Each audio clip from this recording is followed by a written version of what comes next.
Magda-diet na ako ngayong 2024. Magsisipag na akong mag-aral ngayong 2024. Magsisipag na ako sa aking hanapbuhay ngayong 2024.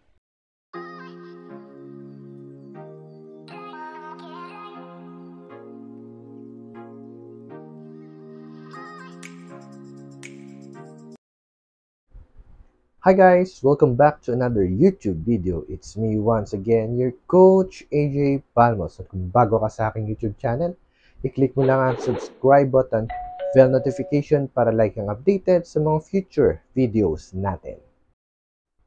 2024 na. Ano ang ating New Year's resolution?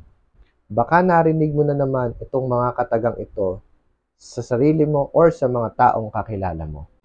Magda-diet na ako ngayong 2024. Magsisipag na akong mag-aral ngayong 2024. Magsisipag na ako sa aking hanapbuhay ngayong 2024. Kung paulit-ulit mo na lang naririnig kada bagong taon ang mga salitang ito, pues tutulungan kita para mabago ngayong 2024. Halika, samahan niyo akong tuklasin ang tinatawag nating the Eisenhower Matrix. Kung ready ka na, simulan na natin.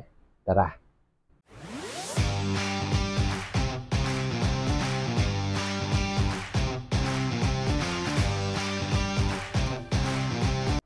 Ano nga ba ang Eisenhower Matrix? Ang Eisenhower Matrix po ay dinevelop or pinormulate ng dating presidente ng United States, si President Dwight David Eisenhower, na sinundan ng 35th President na si John F. Kennedy. According to Eisenhower, the Eisenhower Matrix is task management tool that help you organize and prioritize tasks by urgency and importance. Nahati po sa 4 na quadrant ang Eisenhower Matrix. Pero bago yan, i-define muna natin ano nga ba ang ibig sabihin ng urgent at important. Sa maiksing paliwanag po, ang urgent ay require immediate action. Ibig sabihin, gawan agad ng paraan at gawan agad ng solusyon. Important naman, it requires planning. Usually, ito po yung mga long-term goals at life values. Ito naman po yung mga binibigyan talaga ng scheduling or time frame. So, dahil na-identify na natin kung ano ang ibig sabihin ng urgent at important, dumako na tayo ngayon sa 4 na quadrant ng Eisenhower Matrix. Quadrant number 1, ito po yung tinatawag na urgent and important. Ito po yung mga bagay na kinakailangan do it at once.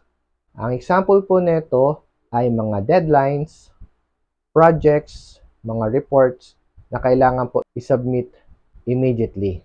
Ito po yung mga gagawin ninyo na priority po ninyo. Ito pong urgent and important. Quadrant number 2 naman, ito naman yung tinatawag na not urgent but important.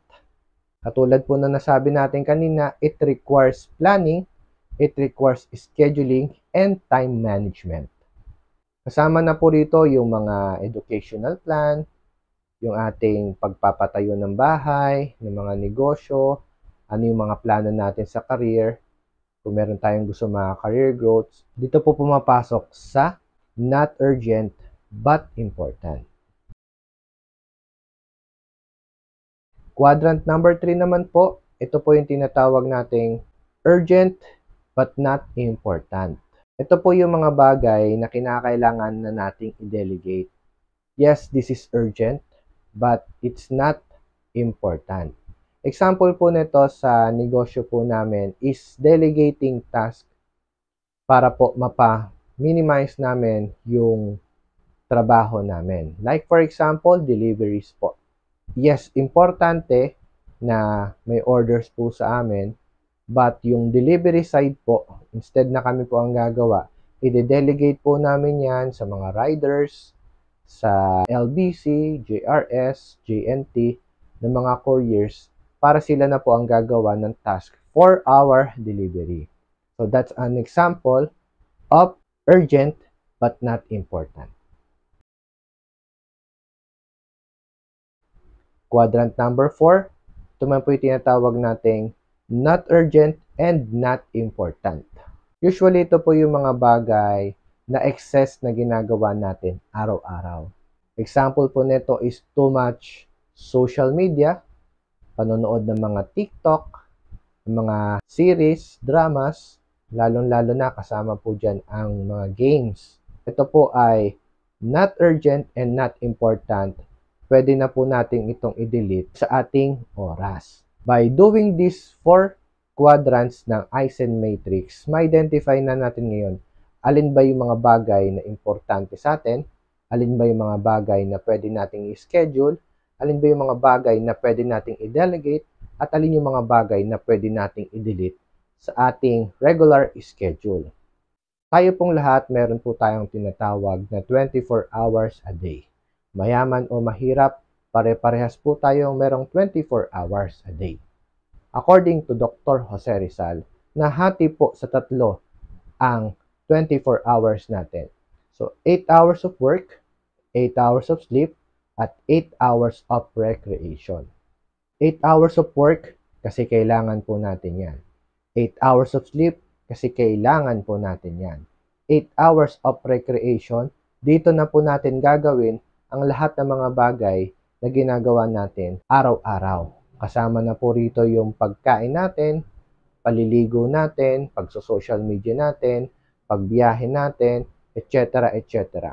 Dito po sa 8 hours na ito, usually, sumusobra po ito dahil hindi natin na-manage ang ating time.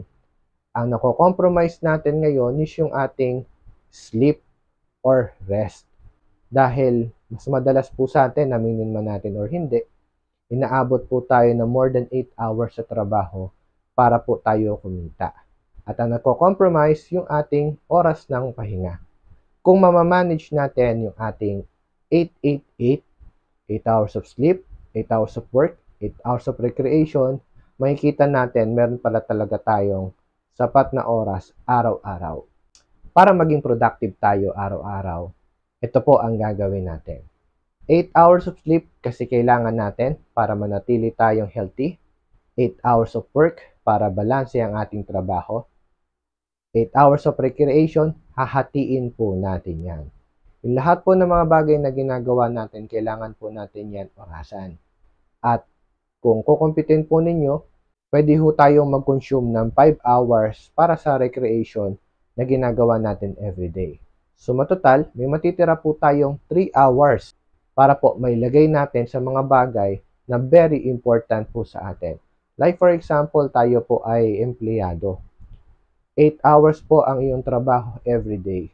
Why not yung sobra mong 3 oras, instead na ilagay mo sa social media, instead na ilaan mo sa paglalaro ng games at panonood ng mga dramas, why not ilagay mo ito sa magiging productive ka at pwede kang mag-earn ng pera. Kung tayo pala ay merong 3 oras sa isang araw na sobra, kumpitin na lang natin siya sa 6 na araw dahil yung isang araw ay araw ni Lord at araw ng pahinga mo. So, kunin na lang natin yung 3 oras sa loob ng 6 na araw. Meron pala tayong 18 hours na libre. Ngayon, saan mo dapat ilalagay ang oras na ito para maging productive ka? Ngayon, dahil ginagamit natin ang Eisenhower matrix, isulat mo ngayon sa papel, alin ba rito yung quadrant 1 mo? Yung quadrant number 1, ito po yung iyong pinaka-task. Quadrant number 2, ito po yung mga susunod mong task. At quadrant number 3, ito po yung mga bagay na i-delegate mo para gagawin na lang po ng ibang tao. Or quadrant number 4, ito naman po yung mga i-delete mo sa mga pang-araw-araw mong habits. Gawin nyo po yan, Eisenhower matrix, at for sure magkakaroon po ng improvement sa inyong pag-manage ng time at magiging maganda ang inyong magiging 2024 na taon. Sana po meron po kayo natutunan sa ating video. Sa mga nakasubscribe na po, maraming salamat sa inyong panonood at sa inyong pagtangkilik sa aking mga videos. Sa mga bagong subscriber, huwag po ninyong kalimutan na mag-like, comment at subscribe sa ating channel para lagi kang updated sa mga ilalabas nating mga informative videos at regarding po sa Santay Barley. Maraming salamat po sa inyong oras. Once again, my name is Coach AJ Palmos and see us again on my next video. God be the glory. Bye.